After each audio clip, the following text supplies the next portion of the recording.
Guys, welcome back. This is season 2 of the Triple Coverage podcast. My name is Mitchell Graham.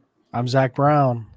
We're missing the third part to our cover 3, but we are running a little bit of a cover 2 with a little some flat protection under us. Get a little extra nickel corner in there. Yeah. So we're running it with 2 today, but of course, Cody will be back for multiple episodes, hopefully every other episode after this. But we've got a fun one today. We're just, getting kicked off.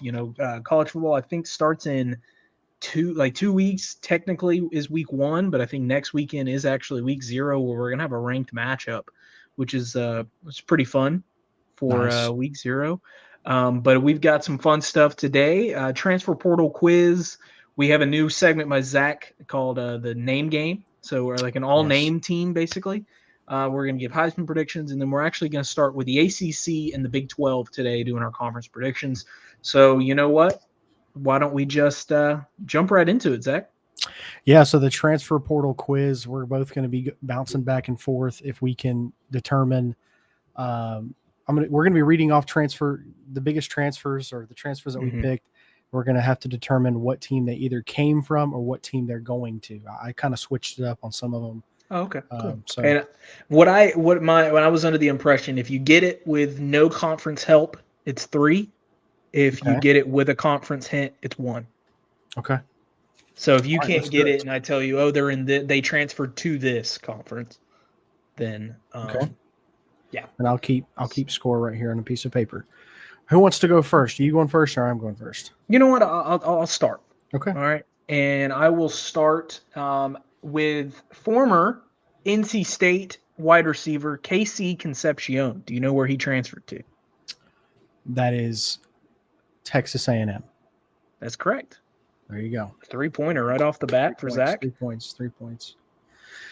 All right. I'm going to start off with Ole Miss edge defender Prince Will Uman Milan. Where did he transfer from? Where did he transfer from? Yes. Princely Uman Milan? No, Prince Will. His brother, Prince Will. Oh, okay. Because I was thinking, Prince Lee was from Florida, but Prince correct. Will. Yeah, Prince Will. Huh. He's a sophomore, I'm guessing. I actually don't know what year he is. Okay. I'm gonna have to have conference help here. Big 10. So he's coming from the Big 10. Yes. Is he coming from UCLA? No. Okay. All right. The correct answer is Nebraska. He's transferring in from Nebraska. That was as weird as this sounds. That was my second guess, but he sounded very West Coasty, like Hawaiian, all that stuff. So they transferred in to play with his brother, I'm assuming, because I would imagine. Ole Miss, yeah. It's very random. All right, my second one is former Florida State quarterback Luke Kromenhoek. He is at Mississippi State. Correct. Again, I might have gone too easy here. I thought I was. Man, okay. Well, that's a quick 6-0 lead. Well, he was one that I almost picked, so that's the reason why I know the answer to that. There you go. I did mine. You probably did yours today, and I did mine yesterday. So I don't think I'm as fresh. Let's go with wide receiver Chase Sowell, currently committed to Iowa State. Where did he come from? Chase Sowell. Do we want to do, if I do a guess and get it wrong, I can get another guess with a hint? Sure. Georgia Tech. No. The conference he comes from is the American. Chase Sowell. And I guess I wasn't locked in. Chase Sowell comes from the American Conference. Transferred. I'll give you another hint. This was the first team that I did Dynasty with in NCAA 25. You may not even remember that team. But this is why. Is he coming from Tulane? No. East Carolina. Oh yes, ECU. Frick, dude, I remember that because you had the purple. I knew you went to a place that had good uniforms in college football 25, and I went the green wave and not the purple pirates. So Yeah, I think mine were a little too easy because my next one is former Alabama running back Justice Haynes.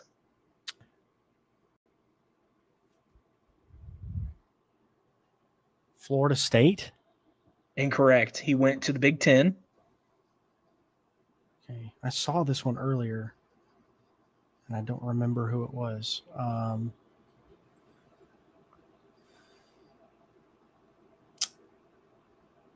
I'm gonna say you said the Big Ten.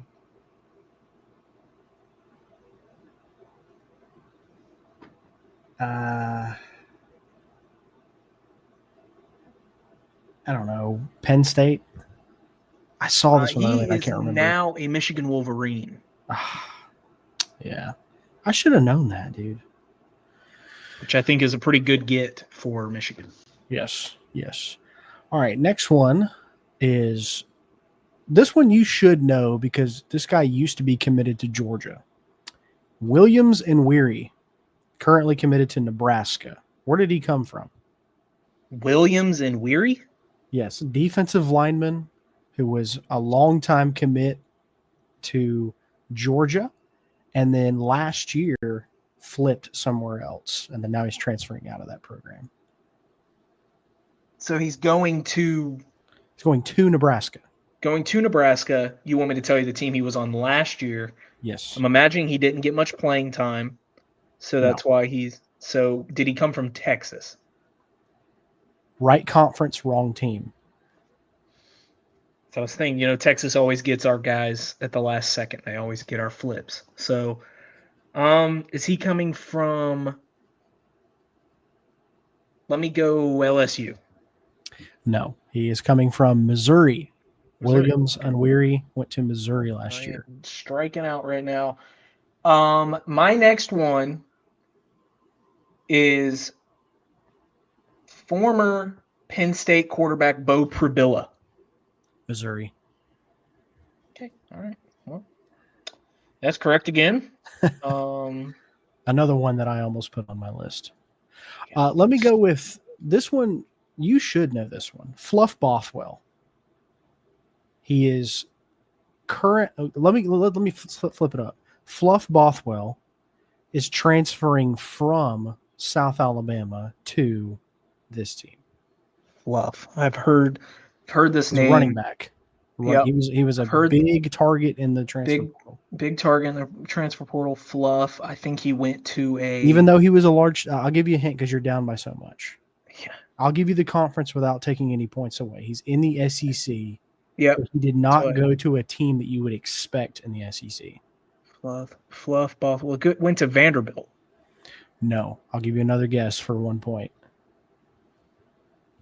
Oh my gosh. You're on the right track with that type of team.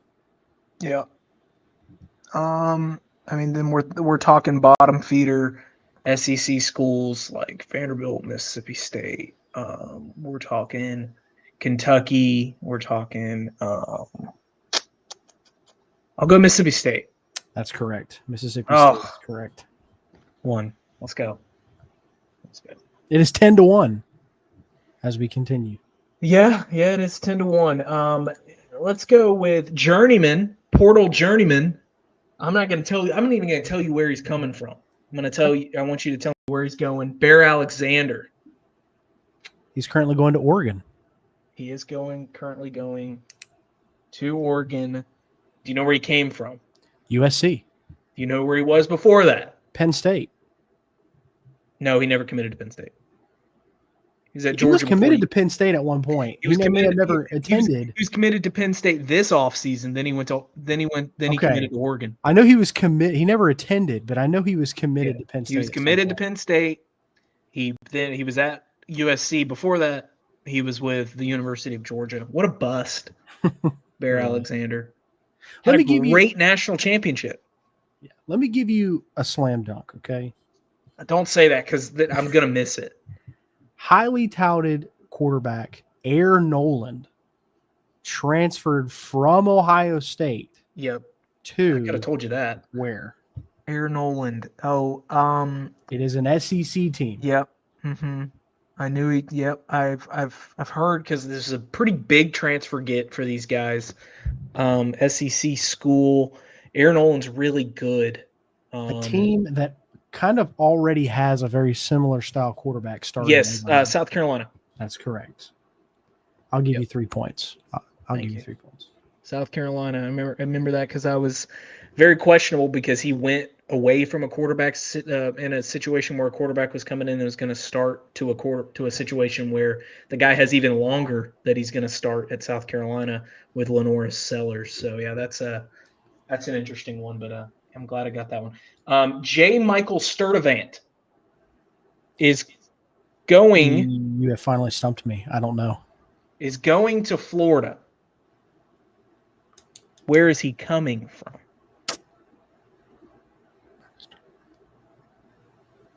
I don't know. For some reason, Stanford is sticking out. Is it Stanford? That is incorrect. It is in the Big Ten. I don't know. I don't think Stanford's in. No, Stanford. Or in the ACC. Something just happened with my sound? No, I hit my mic down. Oh, okay. Big Ten. Big Ten. J. Michael Sturdivant. Let me go with Iowa. I've heard that name. I just J. Michael Sturdivant was a member of the UCLA Bruins last year, and now he's going to attend Florida, where I think he probably will be a pretty good target for them. How many more you want to do? I've got one more on my list. Okay, then we'll both just do one more. Let me go with somebody that Georgia almost landed in the transfer portal this past offseason, but did not land. He ended up at Miami. DB Zachariah Poyser. Where did he come from? Oh, okay. I thought you were going Dane Key there. For a minute, I thought you were going to go Dane Key, which I know that one. Zachariah Poyser. He comes from, I think they're in the Conference USA. Oh, that's good. That's good. I think they're in the Conference USA. It is a team located in the South. Yep. Zachariah Poyser. Sun Belt? Or no, Conference USA. Maybe it is Sun Belt.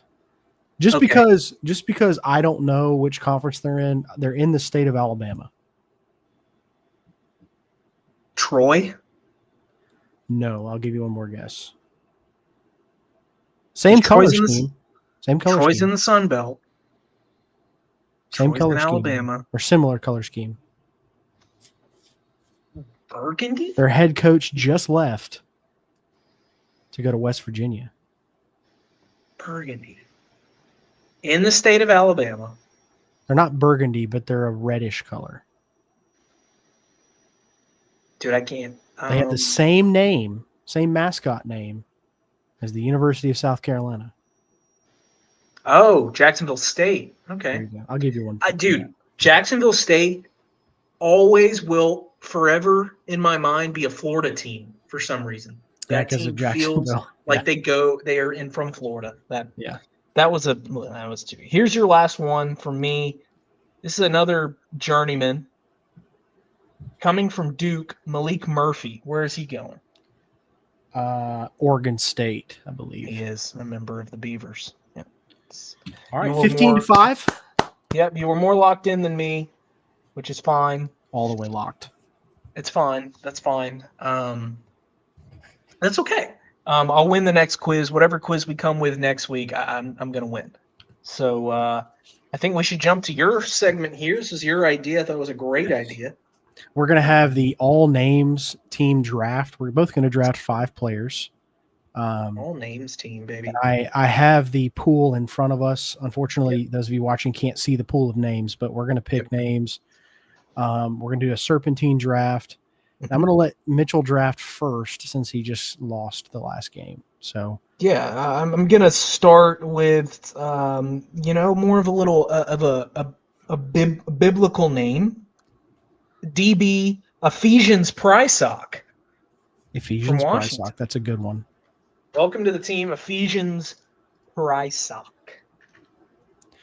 I'm actually going to go along the same lines. I need somebody to go in and give us, as a Christian, I want somebody that's going to give us a spiritual, pep talk. I want Sir Bible, linebacker, San Jose State, Sir Bible. Wow, that's that. Look, gotta love that. Sir Bible and Ephesians Prysock are the first two off the board. You get another pick. Oh, yes. I'm then going to go with. Oh, I have to take this guy because his name is perfect. And I'm taking linebacker out of Duke, memorable factor. Dude, Memorable love factor. it. Memorable factor. Listen Welcome to the team. Welcome to Zach's team. Listen, because he's a memorable factor. So if he lives up to his name, you're going to remember him every game. And I want somebody to remember my middle linebacker. So memorable factor. Welcome to the team. This next guy that I'm going with, I want them to be said, their name to be said a lot. And this guy has a name that is going to be spoken more than any name by anyone, not even college football fans. I'm going to draft DB out of Central Arkansas, Dude Person. Yes. Good pick. Dude Person. Welcome to the team. So you have two DBs and I have two linebackers. So well, you know what? I'm gonna move to the offensive side of the ball, and I'm gonna go. We have the Christian, we have the name, the person that's the name. Now we need a little speed, we need a little agility, we need a little mobility. Wide receiver from Rice. I wanted mobility. Dude.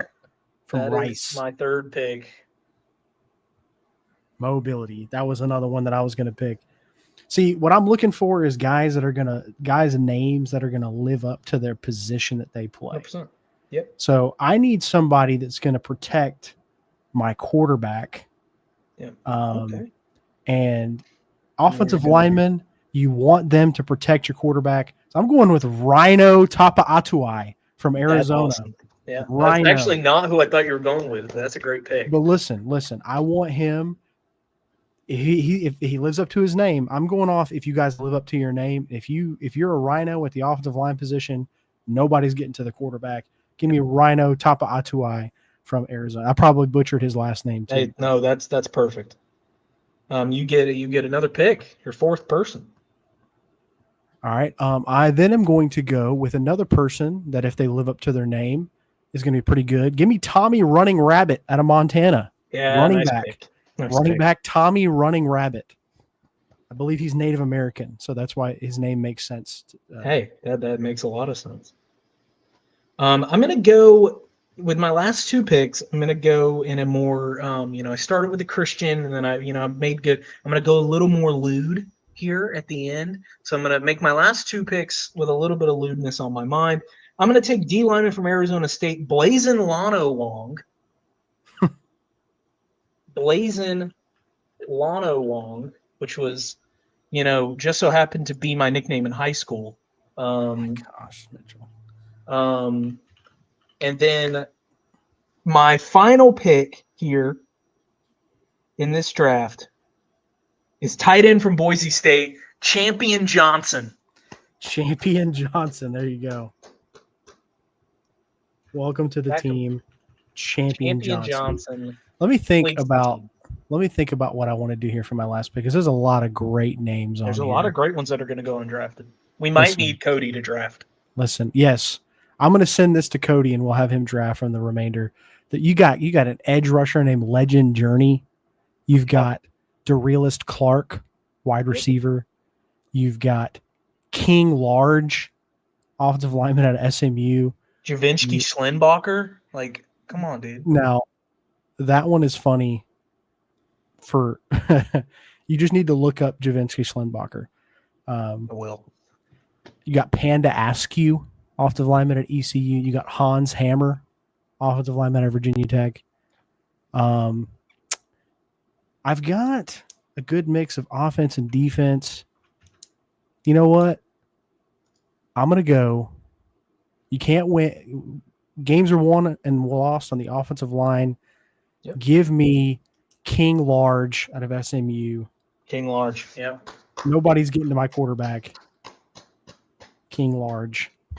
So many good names on here. Yeah, we need I almost went with Jaeger Bull out of Wake Forest. love that one. A tight end. DeColdest Crawford.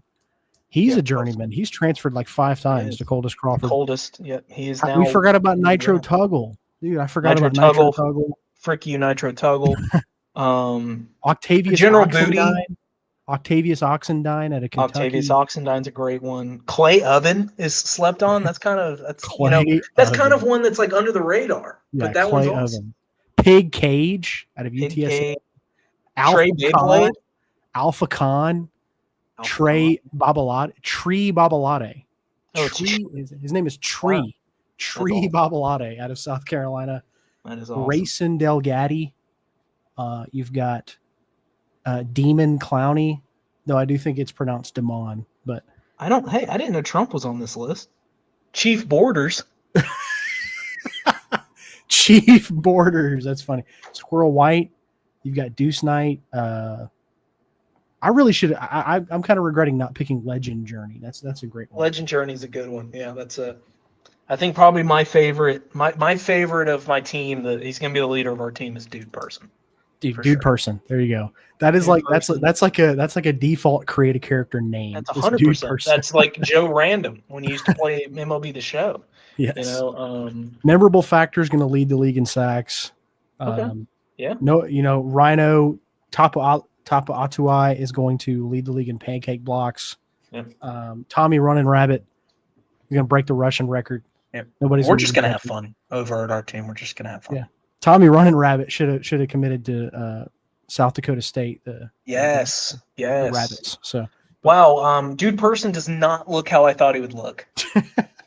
I know. That's crazy. Okay.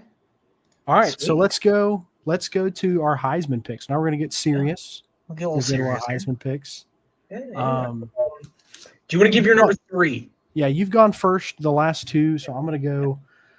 My number 3, I'm just going to kind of go with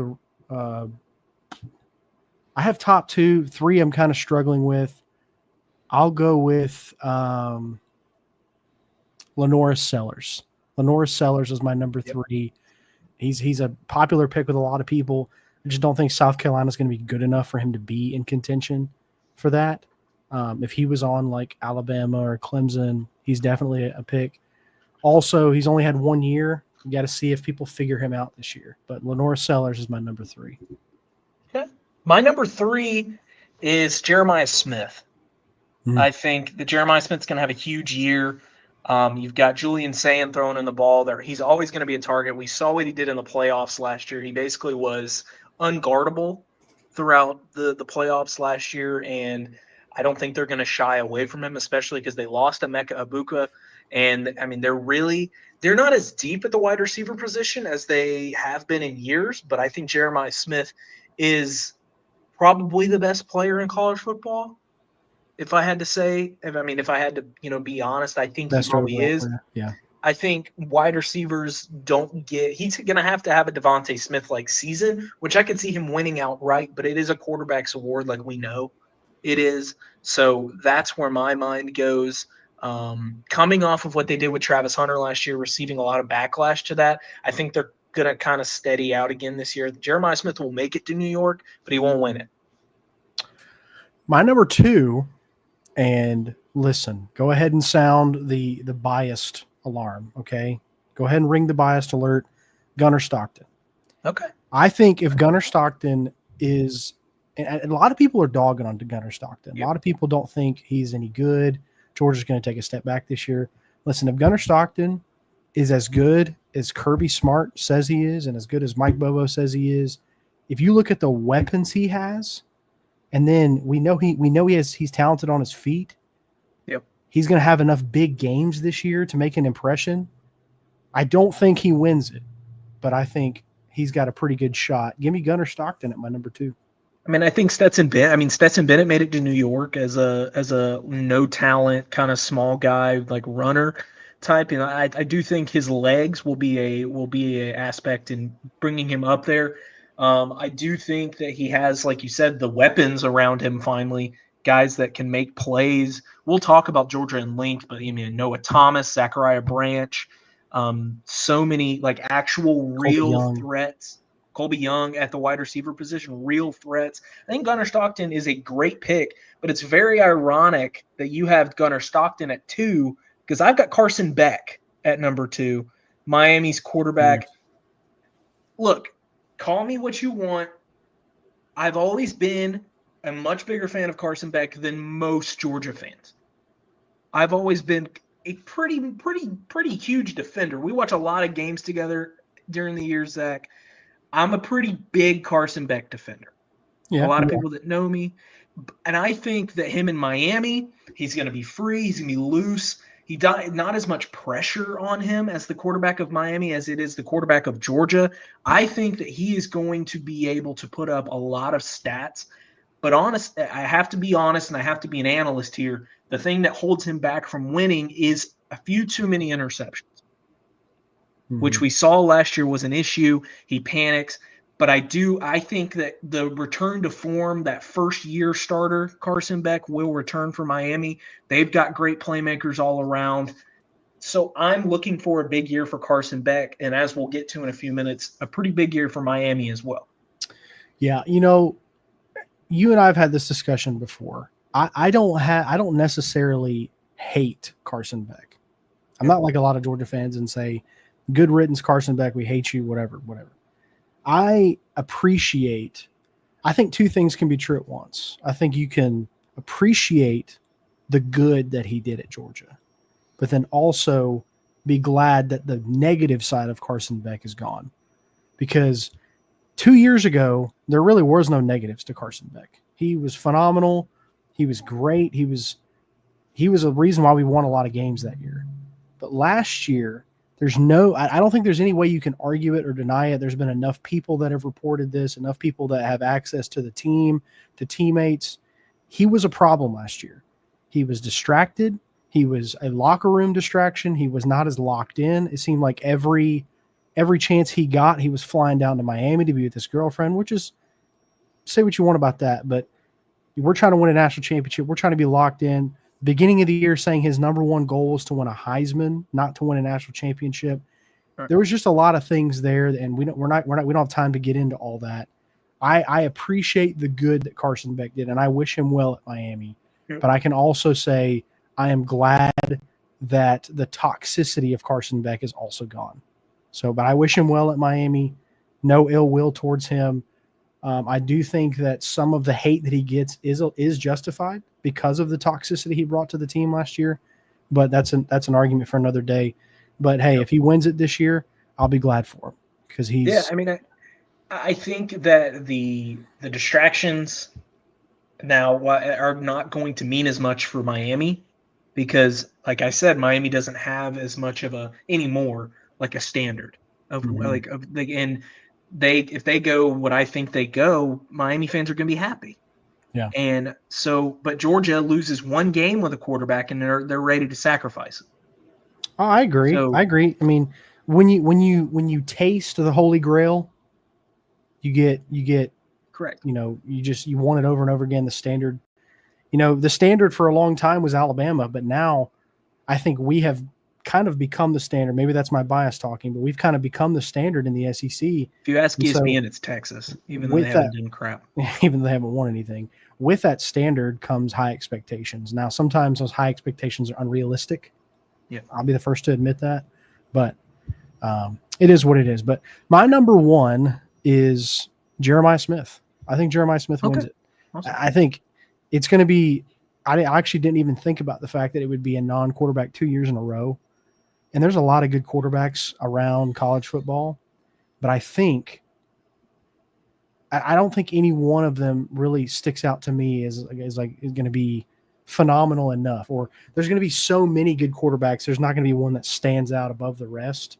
So they're going to have to go with somebody else who is just making plays in the biggest games, and it's Jeremiah Smith. Now, he could have a sophomore slump this year. That would not surprise me, to be honest with you. People have started to figure him out. Kind of like what happened to Ryan Williams in the second half of last season. But I'm going to go with the safe pick. I'm going to go with Jeremiah Smith, as much as I hate Ohio State. as much as I've alluded to it, I do have a quarterback at number one winning the award. And to be honest with you, I think this guy's due. I've been high on this guy for a very long time. I think it's Drew Aller. I think Drew Aller wins the Heisman this year for Penn State. He's only gotten better every year.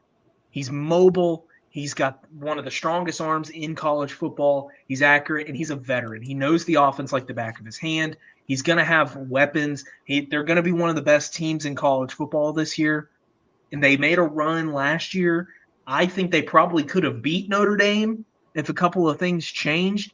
I don't think Aller was the problem. I think he's going to be nearly perfect this year like he was his freshman year. He threw 2 interceptions his whole freshman year. I think I could see a very similar thing with double the production and the touchdown realm. I do think he's going to have to get into the end zone with his legs a little bit to win this award, but I think he will. And I think Drew Aller might be a consensus by the end of the day when the season rolls around.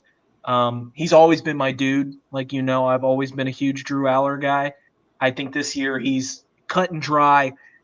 There's between him, Carson Beck, and maybe Cade Klubnik, 3 of the better quarterbacks this year. I just don't think Clemson's going to have the offensive output to put him into the conversation.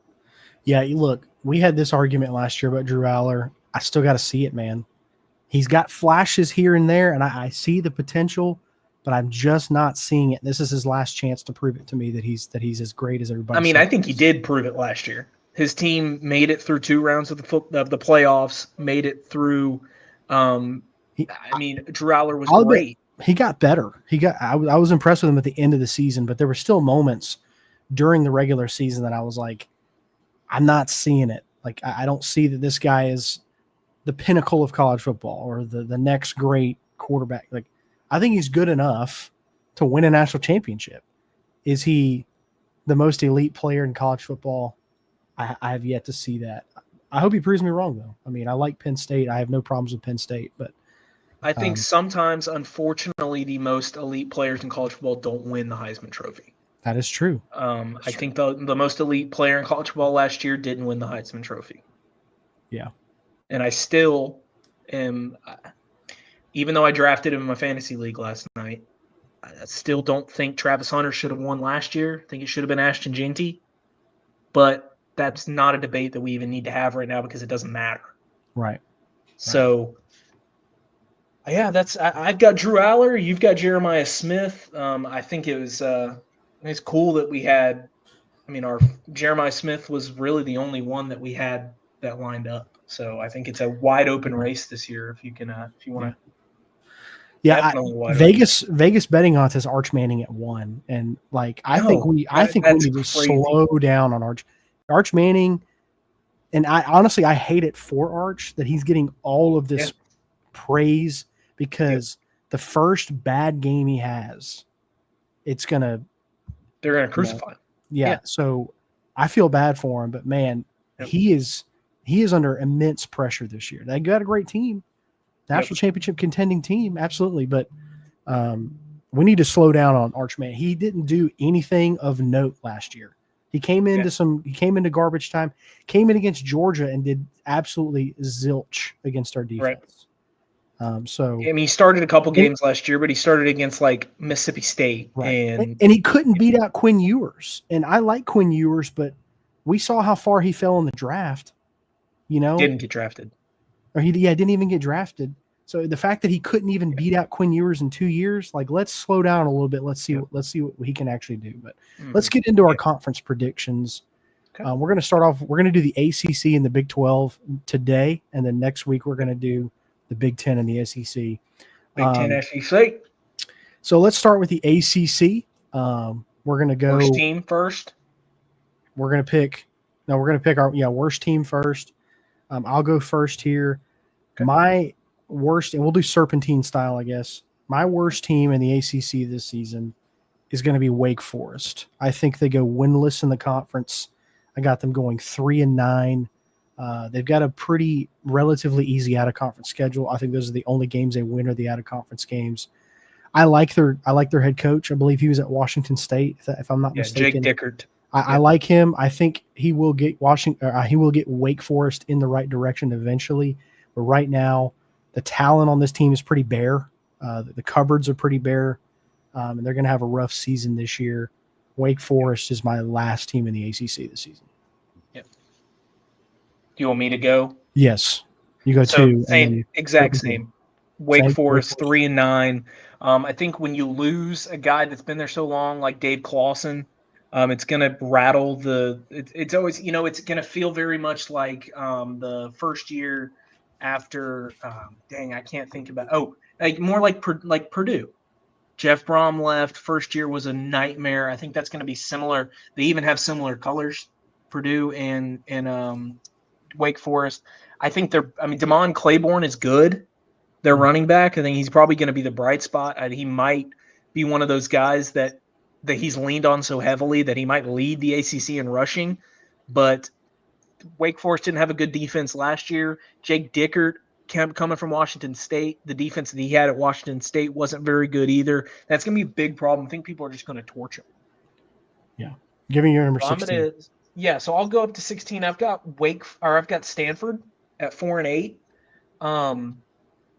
They are bringing in Frank Reich to be their head coach. As an interim. For interim, but still, he's coaching them this year, and I don't know how I like it. They've got some young pieces that I think will be good, but this is not a team that really blows my socks off. I think they're going to be, until they have a real true leader at the head coach position. Everyone's going to know that Frank is kind of the interim, so I don't know if people are really going to take him seriously. But I do think that Andrew Luck will find a good replacement and a good guy to come in and be a head coach and a culture changer for Stanford. I think they have the pieces. I know the education standard is high at Stanford, and that does dissuade people from going there. This year's not going to be good, though. I have them going 4-8. What did you have Wake Forest record at? 3-9, same as you. Okay. All right. My number 15 or 16 rather 16. is Stanford. I also have Stanford. I've got them going 3-9 as well. I think they will sneak a conference win. They're gonna sneak a win somewhere. They do every year. They always win a game they should not win. But 3-9 total, 1-7 in the conference. A lot of the same things that you touched on. Frank Reich is only an interim coach this year, which honestly, I think that was a bad move. I think if you're going to do that, just keep Troy Taylor. I think Troy Taylor, even though their records weren't good, I liked what I saw from Troy Taylor. You know, when you have a lack of talent, you have to do something that's unique, and his offense was kind of gimmicky and unique. And I think if they would have been able to recruit, they could have had a decent team. But you axed him after, I think, 1 or 2 seasons. You bring in an interim guy. I don't know how you even recruit saying, hey, this guy's not going to be here next year. This head coach is not going to be here next year. So how do you even recruit? I do agree that Andrew Luck has a passion and a love for Stanford. I think he's going to do his best to find somebody. And Stanford is the first school that's done this whole general manager thing. They were the first school to do it. I think a few schools have followed suit since then, but I think Stanford's just going to have a rough year. They have a pretty easy out-of-conference schedule. They'll win those games, I think. But, I think it's going to be a rough year for the Cardinal. We're going to see some dearest mother tweets about Andrew Luck. Have you ever seen those? Mm-mm. Voyager Andrew Luck? Oh, I'll send that to you later. It's awesome. It's Twitter. My number 15 is the Virginia Cavaliers, and I think that their head coach, his name slips my mind, is going to be fired this year. Tony Elliott. Yeah, I think Tony Elliott, this is his final year at Virginia. I think he probably gets fired midway through the season. 3-9. I think they go 2-6 in the conference. They'll probably sneak a win. I think they play both Stanford and Wake Forest, if I'm not mistaken. I think they can win both of those games. Yep. But everything else is going to be kind of a nightmare for Virginia this year.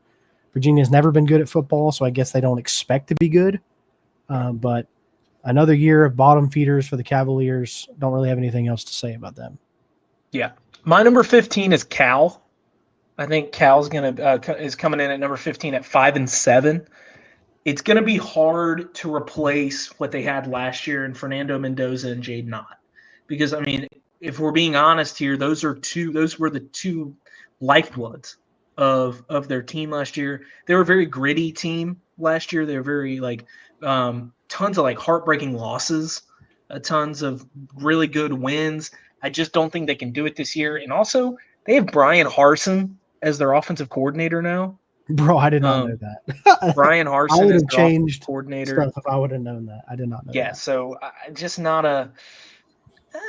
I mean, I like the SMU running back that they added, LJ Johnson.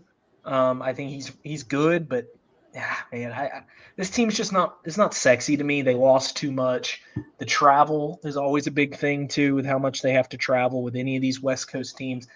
Give me them at 5-7, and then I have Virginia at 14, also going 5-7. I think they win the head-to-head to California. I think they're going to match their best season under Tony Elliott, which is what they did 5-7 last year. But overall, he's 11-23 since taking over the job at Virginia. Just not good enough. Yeah, I mean they've got Chandler Morris, the transfer from. He was at SMU at one point. I think he was at North Texas last year. Of course, I know that now. That could have been a good one to ask. Chandler Morris, but yeah, I think you go 5-7. They're not a sexy team. I really don't even want to talk about them. So yeah, I think they sit at number 14 for me. My number 14 is going to be the Boston College Eagles. Okay. I think they go 5-7 this year. They lost Castellanos. Yep. They lost some other key pieces. Now they did get Dylan Lonergan from Alabama. But Dylan Lonergan may not even start. There's another guy. He has been named the starter. He has been named the starter? Okay. Yeah. I originally had them at 4-8, but I think Bill O'Brien, right? That's their head coach, right? B.O.B., baby. Yeah. I think I think he's a solid enough coach to sneak a win somewhere. I think they upset somebody somewhere. Yep. 5-7. I got them going 3-5 in the conference, but I think they take a huge step back this year. They're going to have a good defense. I think they'll lose a lot of low-scoring games, but they just don't have the offensive firepower to do it. And then my number 13, maybe this will surprise some people, maybe it won't. I've got Pitt going 5-7. Wow. I think this might be Pat Narduzzi's final year. Dang. 2 years ago, they started off 0-7. Last year, they started off 7-0. I think this year they just kind of meet in the middle. They kind of mellow out a little bit. I really like Eli Holstein. Wow. I like Eli Holstein. Yeah. But they play a lot of tough games this season. They play a lot of tough games on the road. And I think the Pat Narduzzi experience has kind of run its course at Pittsburgh. He's been there a long time. I think they're maybe ready for a fresh start. Give me Pitt at 5-7 and my 13th team in the ACC. Huh. That is a pretty that's pretty crazy, but I like it. That's bold. My 13 team is Boston College. I have them going 5-7. You said a lot of what I was going to say about them. Dylan Lonergan's won the job. How good can he be? I don't know if you know, he is a Brookwood product. Yep. So from Brookwood High School, which is very local to where me and Zach reside. Actually, me and Zach could probably reach out the window to each other and touch fingers with how close we live together. Ironically,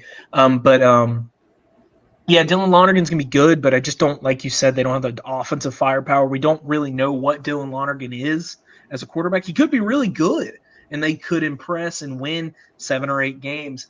But I think that's their ceiling is 7 or 8 games. I think they go 5-7, and like you said, lose a lot of low-scoring games. So that puts me at 12, right? That puts me at 12. Yes. I've got Syracuse breaking into a bowl game this year, going 6-6. Okay. At the 12 spot, I've got Syracuse going 6-6.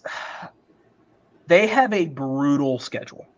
They have a very, very hard ACC schedule. They lost their best player in Kyle McCord, who was great last year. I think Kyle McCord, I hated him when he played at Ohio State, but I was such a fan of him at Syracuse last year, what he did. Yasmin Willis is going to be their running back, and I'm a big fan of him. He had a good year for them. He's going to be their number one player. They have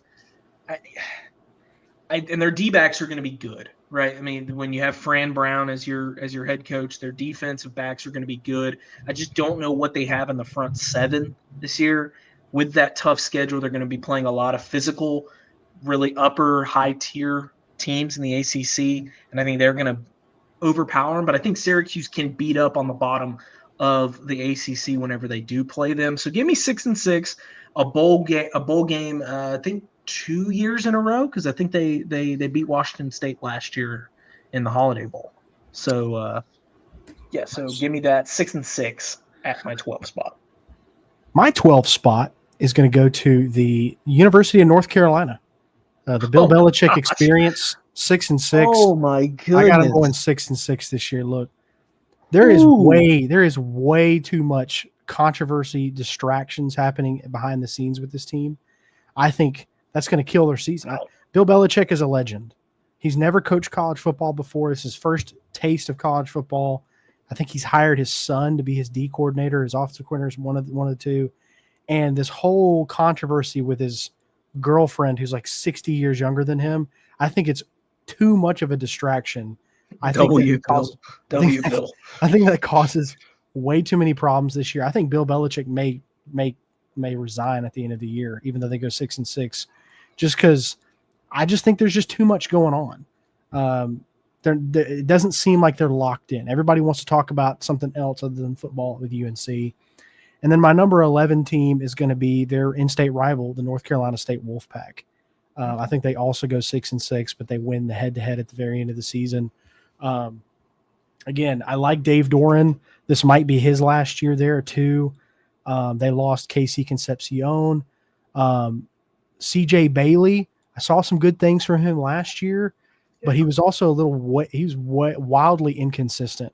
And I think that continues this year. I don't think they added enough pieces for them to be really good. So I got NC State going 6-6. They're always going to have a gritty defense, but offensively, I think they're really going to struggle. So give me the Wolfpack at my number 11 spot.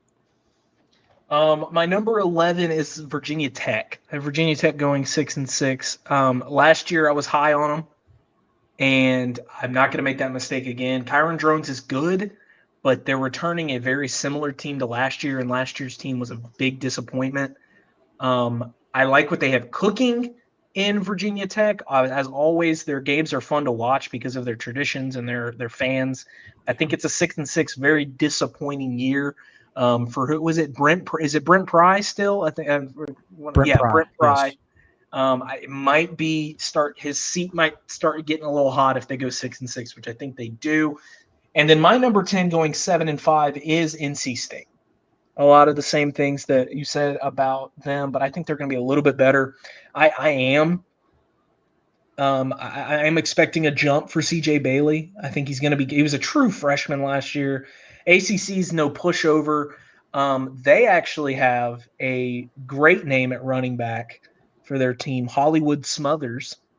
Nice. Who's going to be their lead back this year. I think they'll be good. They're going to be very just mid. They're going to go 7-5, and they are going to be my 10th team. All right, my 10 slot goes to the Cal Golden Bears. I think they make a bowl game, go 7-5. They did lose their two biggest pieces on offense last year, but I love their head coach. His name slips my mind right now. You love him so much you don't know that. He's a great defensive mind. Yeah. He's gritty. I think he kind of got the team to believe last year. I think they can. And the travel. Wilcox. The travel is going to be brutal on them this year, as it always is going to be.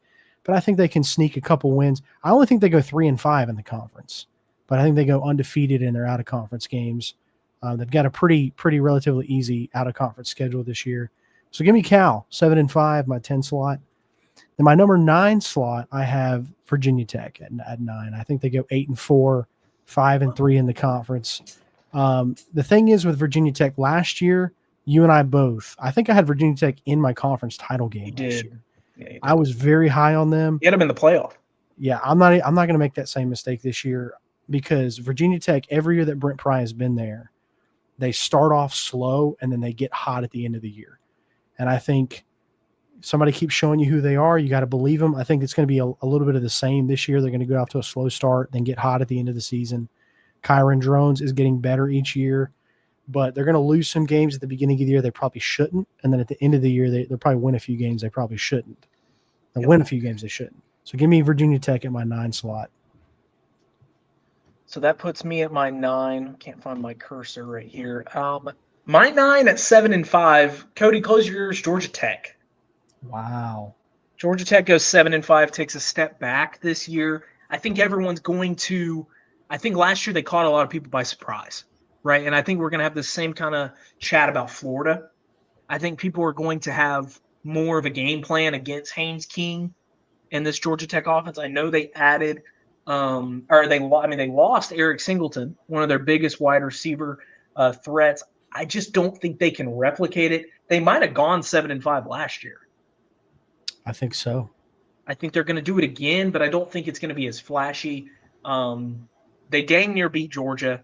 Probably should have beat Georgia, but they didn't because Georgia doesn't lose at home. But I do think they take a step back in a more competitive ACC, and they go 7-5. That might be a little bold because from what I'm hearing, what I'm seeing, and I'm seeing trends, you might have them with at least 2 more wins than what I have them with. And so that's why this show is good. But yeah, 7-5 for Georgia Tech, and then also it's me again, right? Yes. 8. Mm-hmm. Okay. Also at 7-5 at number 8 is a team you've already talked about, North Carolina. I think North Carolina also goes 7-5. I think Bill Belichick's too good of a head coach for them to not win at least 6 games. I think they're going to have one big upset this year. I think they're going to have one big, really bad loss to one of the bottom feeders in the ACC. I don't think he's going to resign after this year. I think they're going to be solid. I think Max Johnson has a lot to prove with if he can stay healthy, obviously, because the man's had 17 knee surgeries in his career. I'm a big Max Johnson guy. Yeah, I'm a big Max Johnson guy. He was the whole reason that I picked A&M to beat Alabama that one year. Mm-hmm. That I was so sure about it, and they almost did. And so I like Max Johnson. I like this North Carolina team. I don't think they're going to be great. I do think that the underlying issues that are going around and the drama with his girlfriend might actually sizzle down once the season starts. I think they still go 7-5, which I think is serviceable in your first year never being a college coach. Yeah. I just know he's been letting her come to practice, which is just – that's motivation for the boys. All right, my number 8 – I'm going to go with the Orange. Give me Syracuse at 8. Wow. I got them going 8-4, 5-3 in the conference. I'm a big believer in Fran Brown. I mean, he can recruit his butt off, and I think they exceeded expectations last year. I think they'll do the same thing this year. I think they'll have a gritty defense. They'll probably win some games they shouldn't, but I don't know. Honestly, look, I don't want to cause any strife with my in-laws. I think they beat Tennessee week 1. I heard that's my prediction right now. I think Syracuse beats Tennessee week 1. I would be happy. Obviously, a gritty win at Mercedes-Benz. I think they win it. Who's used to playing in a dome? What win? Syracuse is. A what win? A gritty win. Syracuse is used to playing in a dome, but that's not even the top 3 reasons why I think they'll win that game. Yep. But yeah, give me Syracuse at 8. My number 7 team, I've got Duke at 7. I've got Duke going 8-4. 5-3. I love Darian Mensah. I think he's going to be a big-time playmaker. And then you've got Manny Hernandez or Manny Diaz. Manny Diaz's defenses are always very good. I think he got some momentum with them last year, even with Malik Murphy at quarterback. Darian Mensah is a big-time step up from Malik Murphy. They got a couple other pieces in there. I like Duke, and they've got memorable factor. I don't even know if he's a starter, but they've got memorable factor on this team. Yep. Give me the Blue Devils to go 8-4. Yep. My number 7 at 8-4 is Pitt. I do think that Pitt's going to go 8-4. Eli Holstein and Desmond Reed, I think is his name, that's a running back quarterback duo that I really like. I think they were really good last year. They were pivotal in that 7-0 start. Narduzzi's always going to coach up a good defense. I think that is a recipe in and of itself to go 8-4 in an ACC where they can probably take care of business at the bottom of it. And I think they can beat a team like Tech. I don't know if they play, but they can beat a team like Tech. They can beat a team like NC State or North Carolina. So I think they go 8-4. I don't think they've got enough to beat the top dogs. I think they're very just in down the middle, 8-4. I think successful season for Narduzzi will kind of keep the momentum where it's at. That was my number 7. So I'm going to go to my number 6. Also at 8-4, I've got Louisville going 8-4. Jeff Brom was good last year. I mean, the Louisville was good last year, but I'm not a huge fan of who they got at quarterback this year. Miller Moss transferring in from USC. He had that one bowl game at the end like 2 years ago where he was great for USC. Last year he lost his job through the middle of the year. Louisville has been known to turn quarterbacks that were kind of meh into pretty good. I like the running backs that they have there. I just think they're going to not be super dynamic offensively with Miller Moss. They're not going to have the running aspect at the quarterback position like they did last year. So I think that's where they're going to take a step back. They go they still go 8-4 and finished 6th in the ACC, but that's their cap for me. My number 6 team is the Mustangs, the defending conference champions, the SMU Mustangs. I think they take a step back this year. They're not going to sneak up on anybody. Kind of the similar what you were talking about with Georgia Tech. The book's out on SMU. Yep. I like Rhett Lashley, but I think Rhett Lashley is going to have one eye on an SEC job this year. So I think they take a step back. SMU goes 9-3, but they're still a very good team. I like their quarterback a lot. I think it's Jennings is his name. Kevin Jennings. Kevin Jennings. Mm-hmm. I like him a lot. My number 5 team, I've got Louisville at 5. I think that I've got them going 9-3. You have Georgia Tech top 4? I've got Louisville at number 5, 9-3 this year. Kind of what you said, but on the flip side, Jeff Brom has a tendency to turn quarterbacks who kind of didn't do all that great at their last place and make them formidable. He's always got a great offense. And I don't know. I've always kind of had a little bit of a partiality towards Louisville. I like that program. I like that team. I like Jeff Brom. So a little bit of bias in there with that pick, but Louisville at number 5. Wow. I mean, I can see your top 4 forming right now, and that's crazy. My number 5 is let me find it right here. Sorry. Florida State. Got Florida State going 8-4. I like Kevin Castellanos. Not Kevin. Is his first name Kevin? No. Gosh, what is it? Thomas Castellanos coming in to this team. He's talking a lot of crap to Alabama, and he probably doesn't need to do that. I know it's not Nick Saban's Alabama, but they're going to keep the receipts, and that might be a bloodbath the first week. But look, they've got Gus Malzahn as their offensive coordinator. I think that offense is going to be really good. They're going to improve after last year was just a full-on train wreck under Mike Norvell. I think they're going to steady the ship. They're going to go 8-4, finish top 5 in the ACC with a couple of head-to-head wins over those other 8-4 teams. So them sitting at the number 5 at 8-4, I think Florida State fans will be more than happy. If they can somehow stay competitive with Alabama and maybe make that game close and show that they're kind of back. Don't do the thing they did a couple, 5 or 6 years ago, where they were. It was like when they got destroyed. It was number 1 versus number 2 to start the year, right? And they got blown out. It was 2017. And their starting quarterback got hurt on the first drive of the game, tore his ACL. Francois. For the year. Remember him? DeAndre Francois. Yeah. Okay. Now my number 4 team. This might be. I mean, I have them higher than you. SMU. I have them going 9-3. I think they're gonna be very similar to last year, but like we said, or like you said, teams are not going to be as surprised by them. Rhett Lashley, I think that was a good point. He's got one eye, one foot out the door, basically, trying to with an SEC school probably opening. I think we might be on the same page there with what team, but I like this team. Their offense is going to be good. They're going to have enough firepower to win games. Their defense, I think, is still questionable. They made the playoff last year, so going 9-3 is going to be a step back, obviously, because I don't think 9-3 gets them into the playoff or gets them close, especially in the ACC. But I think overall, winning 19 games in 2 seasons for Rhett Lashley over the last 2 seasons is going to be a success, and it's going to make his name a hot commodity. So that's why my number 4 is SMU. All right, my number 4. This is going to make you mad, but it's Miami.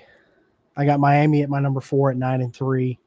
But I'm going 5-3 in the conference, and here's why. Here's why I've got Miami at 9-3. I don't have any faith in Mario Cristobal to win big games.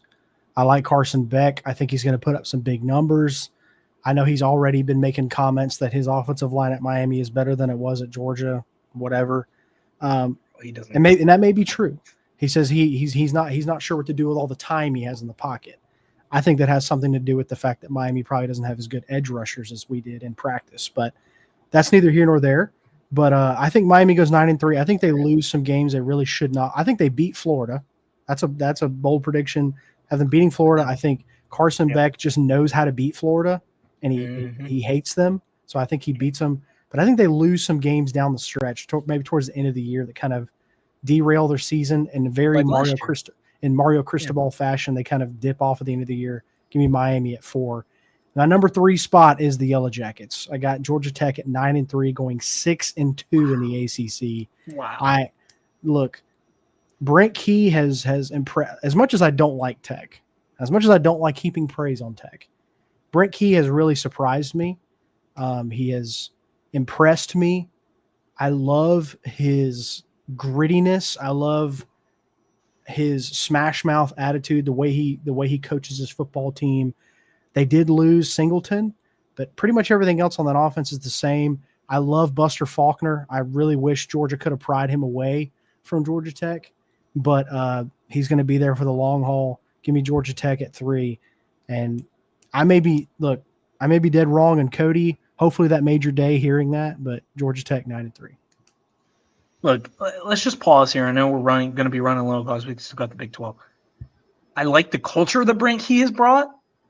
Brent Key hasn't won more than 7 games as the head coach of Georgia Tech. It's only been there 2 years. But still, for them to lose a good majority of their team that made them really good, and then for them to get 2 wins. I don't think they lost a lot. Other than Singleton, I don't think they lost a whole lot. I mean, they had some guys graduate out. And again, the offense is not going to be as fresh. I mean, we don't have to argue about Georgia Tech because in all reality, until they can beat Georgia, they're irrelevant in my mind. Look, Joe Cox, the worst quarterback in Georgia history, beat Georgia Tech. So, I mean, correct. That's what it is. That's number 3. Man, that is a fantastic point. I just accidentally closed my Word document, so give me 1 second. Okay. Here it is. No worries. My number 3, flirting with the playoffs at 9-3. Give me the Duke Blue Devils. Oh my goodness, Duke at 3. 9-3 Duke Blue Devils. Manny Diaz's defense, Darian Mensah at quarterback. You praised both of those things. I'm going to praise him even more.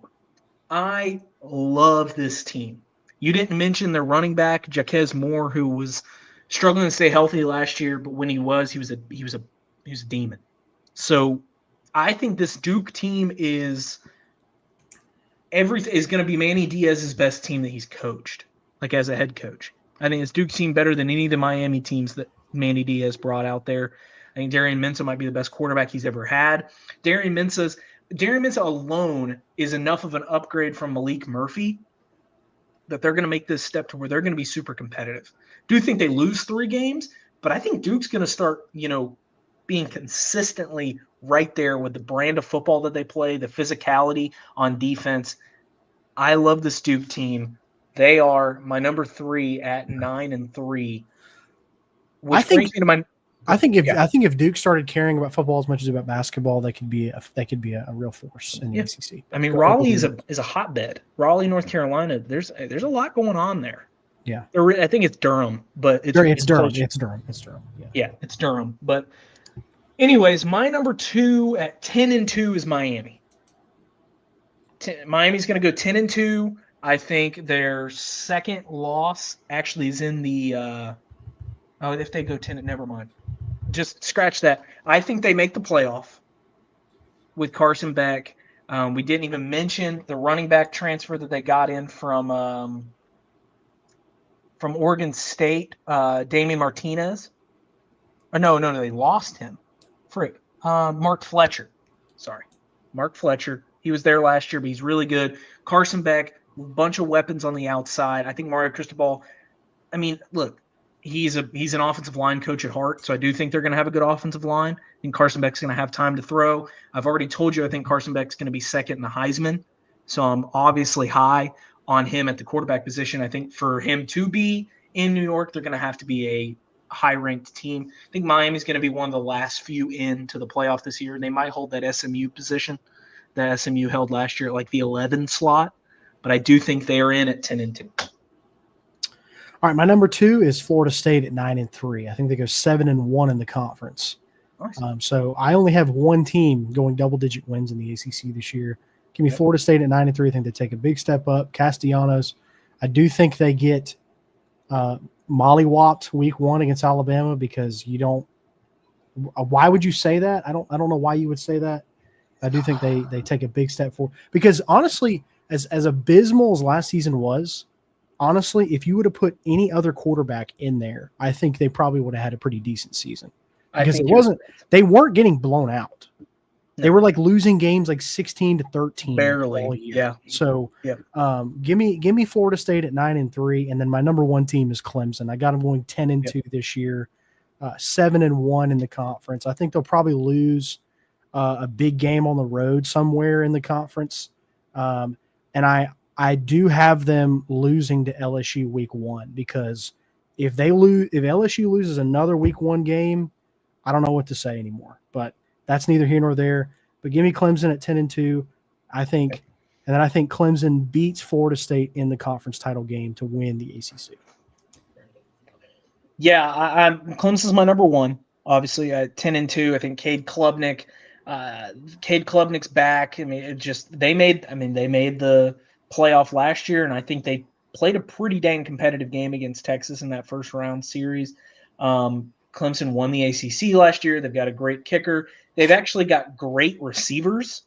That TJ Moore, Bryant Wesco, Antonio Williams is a great trio of wide receivers. And then Cade Klubnik's, he's going to get better. Yeah. Cade Klubnik was good last year, and he's going to be even better this year. Poor Clemson always has to start with an SEC juggernaut and end with an SEC juggernaut. I don't think Clemson loses an ACC game this year. I agree with you. I think they lose to LSU, and I think they lose to South Carolina. Dude. And they went to the transfer portal this year. Congratulations, Clemson. They go to the transfer portal. They got Tom Allen as their defensive coordinator as well. He's a solid D coordinator. Which is a solid defensive coordinator. They've got Clemson looked totally different last 4 games of the season. They did the first 5 or 6. They were a totally different team. So they've got some boys on defense. They can carry that momentum into this season. That's a dangerous team. TJ Parker, Peter Woods, Sammy Brown down the street from Jefferson High School, Wade Woodaz. They've got AJ Terrell's brother, Avion Terrell, who's there. Gosh, this team is going to be good. I just think they're going to slip up against LSU, and then I think they're just going to be in a barn burner game against South Carolina. Those would be the only 2 losses, but they're going to run the ACC. All right, let's go to the Big 12, and let's try to maybe go through the Big 12 a little bit quicker. How about this? Let's just name out our 16 through. Where do you want to go? You want to just talk about our top? There's 16 teams, so let's do 4 at a time. You want to do 4 at a time? That's fine. Yep. Okay. Then why don't you start with your 16 through 13? My 16 through 13. Here we go. Give me 1 second. My number 16 going 3 and 9 is UCF. Wow. I think UCF's going to take a big step back this year, losing Gus Malzahn. Gosh, Scott Frost is their back. Scott Frost is back. I just don't like it. Now the much tougher competition than when Scott Frost went 13-0 and UCF won a national championship. Hypothetical. In 2017. I just don't really like this team. I don't have like a huge reason why they're going to be bad, but like that's more of like a gut feeling one. It's just like I just don't think they're going to be very good. So I've got them at 16. My number 15 going 4 and 8 is Arizona. I think they're going to match think they're going to match their 4-8 season from last year. They lost Tetoraya McMillan, who was the big part of their offense. They've got Danny Gonzalez, the former New Mexico head coach, coming in, defensive coordinator. They also have a new offensive head coach or offensive coordinator, Seth Doji, and Brent Brennan. I think he's going to match his 4-8 season from last year. Again, just not super high on this Arizona team.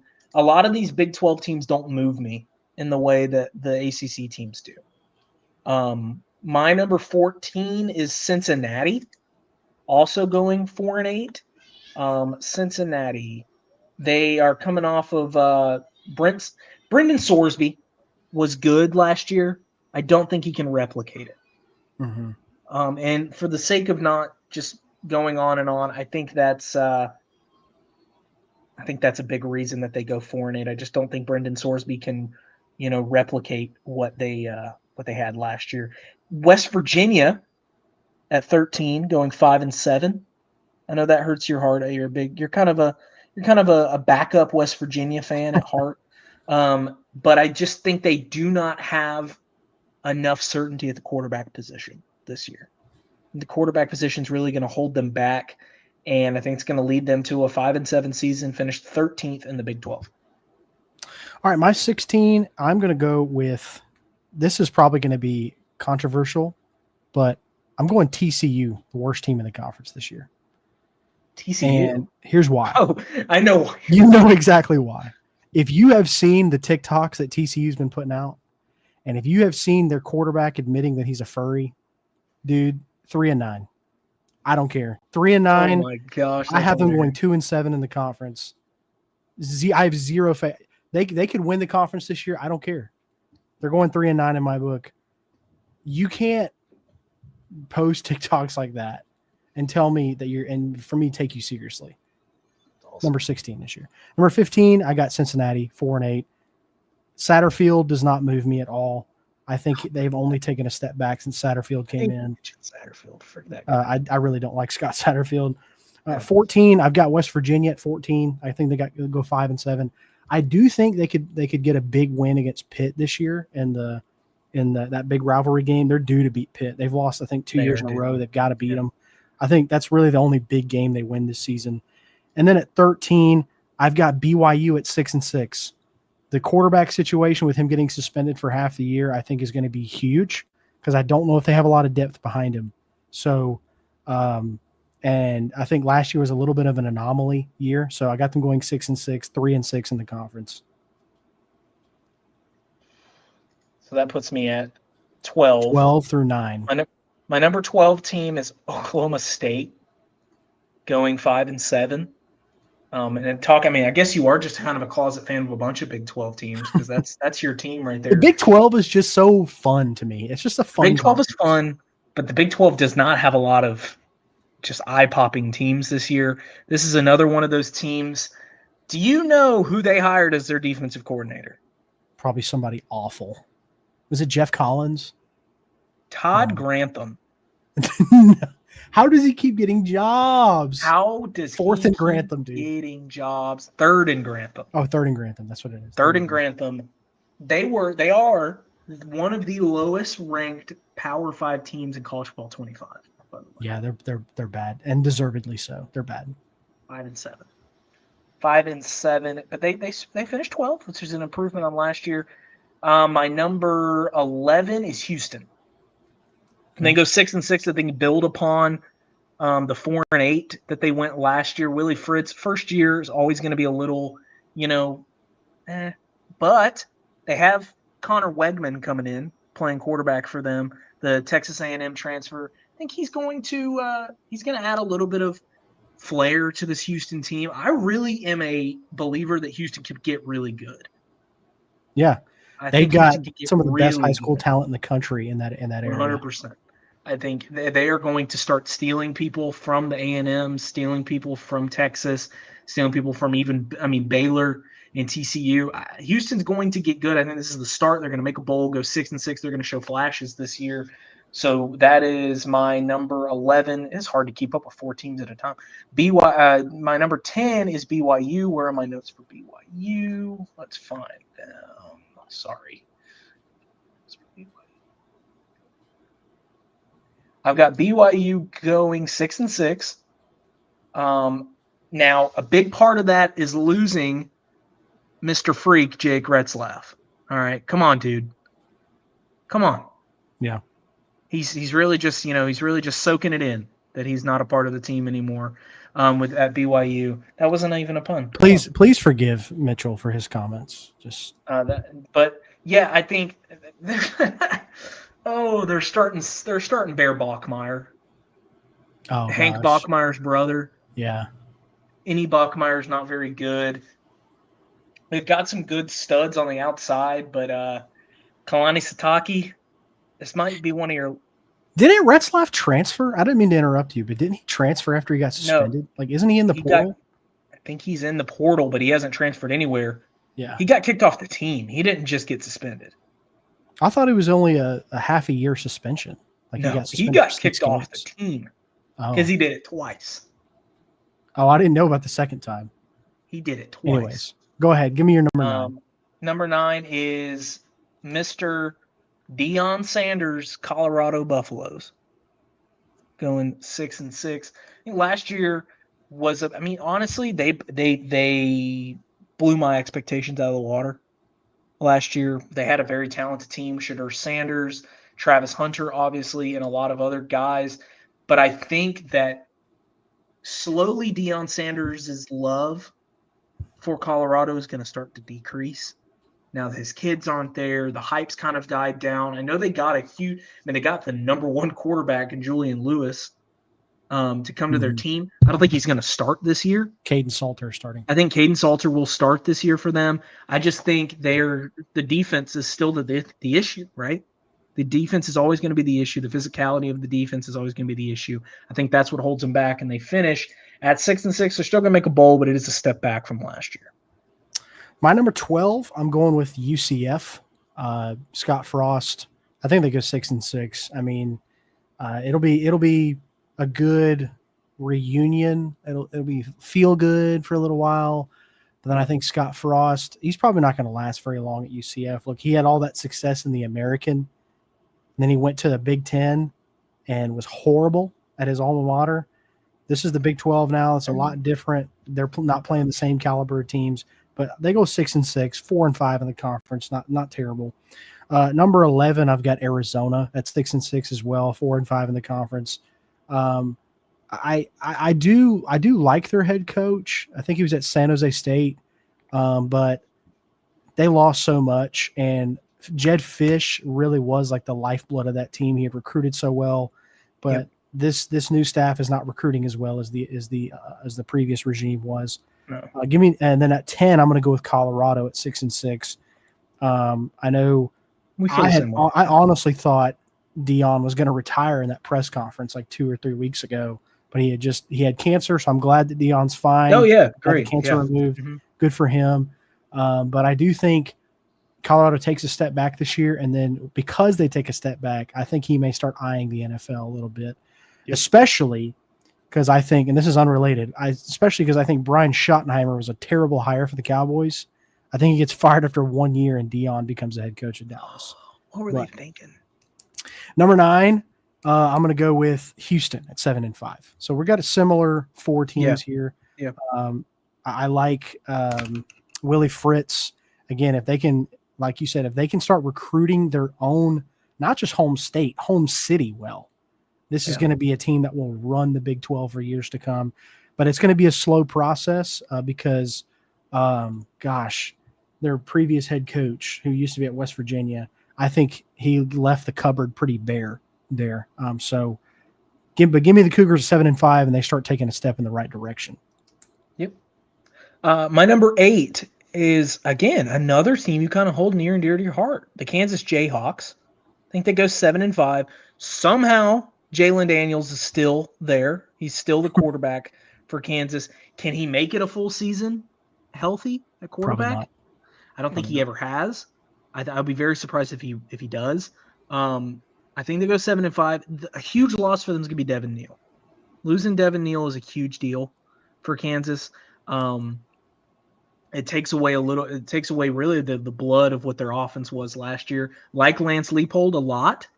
I really do. I like him as a head coach. I think they're going to go 7-5. I think they're going to pull off, that one upset that they pull off every single year. But 7-5, I feel it'll be like kind of a so-so year. Now at my number 7, I have TCU going 7-5. I know the furry stuff. Your pick is probably more accurate than mine. I gave you the reason why I picked it. They surged at the end of last year. They actually won 6 of their last 7 games. And so there should be some optimism coming into this season. Josh Hoover, as furry as he is, he was second in Big 12 in yards per game last year, throwing with over 300 yards per game. They have a very good defense, and Sonny Dykes does record. That's a perfect name for TCU's quarterback. Sonny Dykes recruits really well, and he uses the transfer portal really well. So I think they're going to have a solid season. 7-5. I guess if you can't beat a dog, you can dress up like one. Big time. Yep. That's true. 7-5 for TCU. I know that's not like wow, amazing, but I think it's decent. Like, and they'll take it. A 7-5 season, they'll take it. My number 6 is Utah. I think Utah goes 7-5. 7-5? Wow. 7-5 for Utah. I know that Kyle Whittingham is phenomenal. He's a great head coach.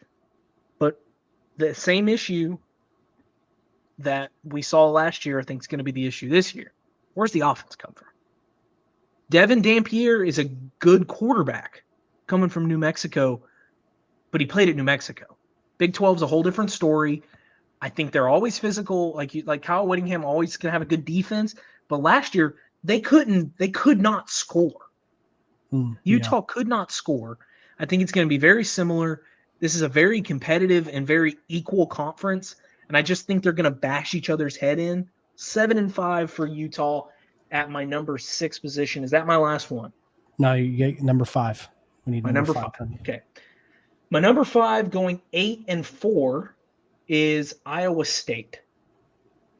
Iowa State takes a little step back from last year. Matt Campbell, another really solid head coach. I'm a big fan of Iowa State. I'm a big fan of Rocco Becht. But they lost their 2 top dogs at wide receiver. They're 2 guys that really made them dynamic last year in Jaden Higgins and Jalen Noel. Both of those guys were phenomenal last year. They got Chase Sewell from East Carolina. Hey, I did the research and I knew that too. Freak. But that 8-4 is good, but I just think that it's another one of those you're not going to catch us off guard again. I think Rocco Becht's going to have a little bit of a sophomore slump, if you want to call it. I think it's his sophomore year starting, at least, and they go 8-4 and finish 5th in the Big 12. Yeah. My number 8 team, I'm going to go with the Oklahoma State Cowboys. I think they go 6-6. I think they may make a bowl game. I know that they're probably projected to not make a bowl game this year. I do think Gundy is good enough to at least win 6 games. There's no way they have as bad a season this year as they did last season. I just don't see that. But I do think that this will be Mike Gundy's swan song. He's been there 25 years. I think Oklahoma State might feel like it's time to move on because they've got a tremendous stadium, a tremendous fan base. They have all the pieces to be a contender in the Big 12, but they've just kind of steadily declined the last couple of years. I do think they go 6-6 this year, though. Maybe that's just because Oklahoma State's one of those teams that I always kind of liked a little bit. You remember, I would always pick them to finish top of the conference. They're your A&M. Like they were like, they're out of toxic relationship with Oklahoma State. You always picked Oklahoma State to win big games and finish high in the Big 12. I always picked Texas A&M to finish high in Nebraska. Yeah, Texas A&M, Nebraska. My number 7, I'm going to go with Baylor at 7-5. I do think Dave Aranda's defense takes a little bit of a step forward this year. but I just don't see anything on the offensive side of the ball that's really impressing me. So give me Baylor at 7-5.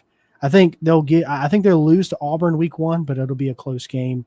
Number 6, I have Kansas, my beloved darling Kansas, the team that I just have sympathy for. I don't know. I like them.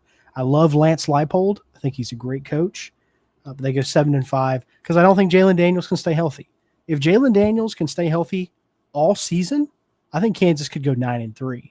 But I don't think he will. Give me 7-5. Never happened.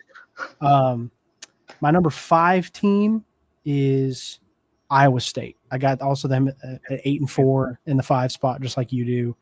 I like the Chase Sowell pickup. Matt Campbell's always got this team playing gritty.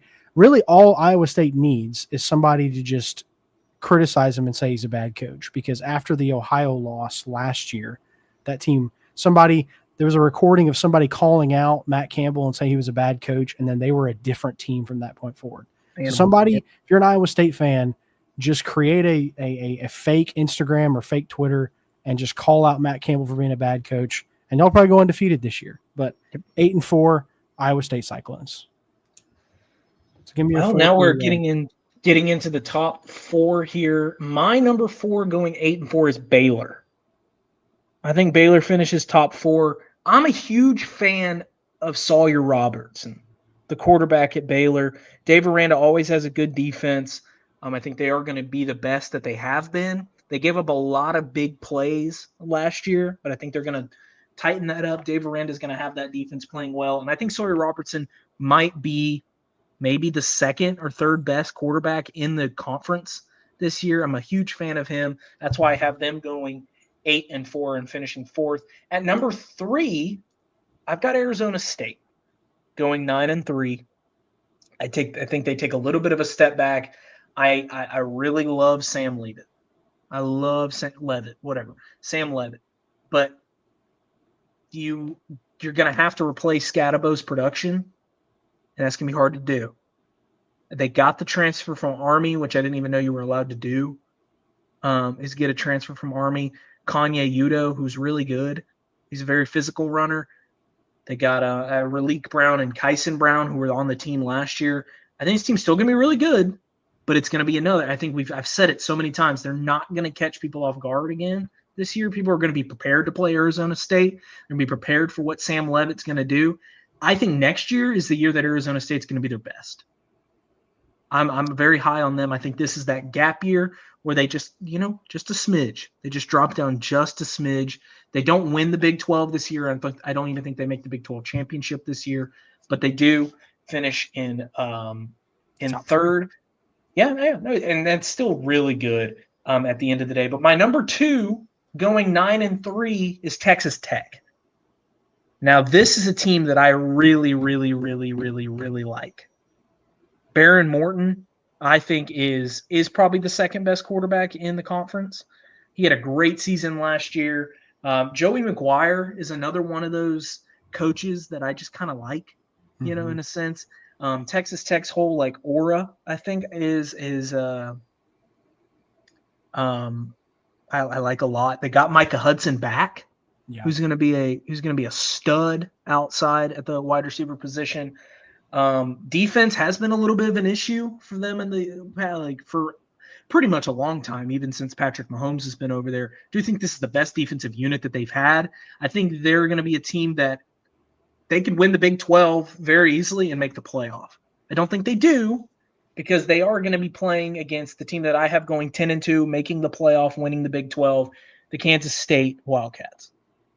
This is the best team in the Big 12 by far. I think Avery Johnson could be one of those guys that is at least in the top 6 of Heisman voting. I think he's that dang good. He might be a guy that Kansas State's going to have a hard time holding on to after this season. I think he's going to be that good. They got a new offensive coordinator. They always have great running backs. This year's no different. Dylan Edwards was really good last year. This is a very, very good team that's going to have a good enough defense to win. I'm very excited for that game in Ireland. I think Avery Johnson's going to start it off with a bang. Kansas State, give me them at 10-2 to win the Big 12 and make the college football playoff. All right. So our top 4 is pretty similar. My number 4 is Arizona State. I've got them going 8-4, 6-3 in the conference. Again, losing Scadaboo, he was really the heart and soul of the team last year. I do love Sam Levitt. I think he's actually in top 10 in Heisman odds. So the country that Vegas believes in him, I believe in. I think he's a great quarterback. And I loved Kenny Dillingham. I love his coaching style. I love the passion he has. I think he's too good of a coach to let them slip to like worse than 8-4, I think. Matter of fact, he kind of and this maybe this will confuse you a little bit. He kind of in some ways reminds me a little bit of Kirby Smart because of the way he talks about his team. He's all, they just had like their fall camp, and he's basically coming out of fall camp and saying, this team's not good enough. All right, nobody on this team is good enough. We're not good enough to win anything this year. It was just very reminiscent of how Kirby Smart sometimes talks about his teams. He's like, I just don't feel like we're good enough. How he doesn't settle for good enough. He settles, Kenny Dillingham wants to be elite, but 8-4 this year. At number 3, I've still got Utah, 9-3, 6-3 in the conference. I just think this team, the Big 12, is hurting for defense, and so therefore, if you're a good defensive team, that puts you in an advantage in this league. So give me Utah just on defense alone goes 9-3. They've got to figure something out offensively. Maybe they do that this season, but 9-3 just on defense alone. My number 2 is also Texas Tech. I think they go 9-3. They're 6. This is a team that I want to be good. I want to be good. I like Joey McGuire. But unfortunately, they're just cursed. No matter how good of a roster they have, they always end up underperforming expectations. But the reason why I've got them going 9-3 is because I think this year Texas Tech has to be good. As much money as they're spending at NIL, they are outspending probably 90% of the country. Matter of fact, they just stole a big-time recruit from Georgia because they paid him a lot of money. They're stealing recruits from Oregon, all these places, 5 stars, 4 stars. And I think there was some kind of chart. Texas Tech has spent like the second most money on NIL this year. They're going all in. Crazy. They want to win, and they want to win right now. And they've got a great fan base, like a very passionate fan base. They haven't been good like ever since the Graham Harrell days. They haven't been good. But give me Texas Tech to go 9-3 because I feel like they have to. If they've got all this momentum in recruiting and they go 6-6, 7-5, that's just gonna flatten everything out. I think you could see some of those guys decommit, go somewhere else. They have to be good this year. Yep. And my number 1 team is Kansas State, 10-2. I think I have them going 7-2 in the conference. I could see them going 8-1. But Avery Johnson, they've got a great head coach, great defense. Just climbing, baby. Yeah, this league is Kansas State's league right now because they've got a stranglehold on the Big 12. They were already good before the conference realignment and Oklahoma and Texas moved out. They were already at the tops every year. Now that they don't have those 2 juggernauts there anymore, they're going to be consistently there at the top. Kansas State 7, they've just got a great team. I think they beat Texas Tech in the Big 12 title game, and they get the auto bid into the Big 12 champion, into the playoff rather. Yeah. Yeah, I think that's about it. Man, we did a lot.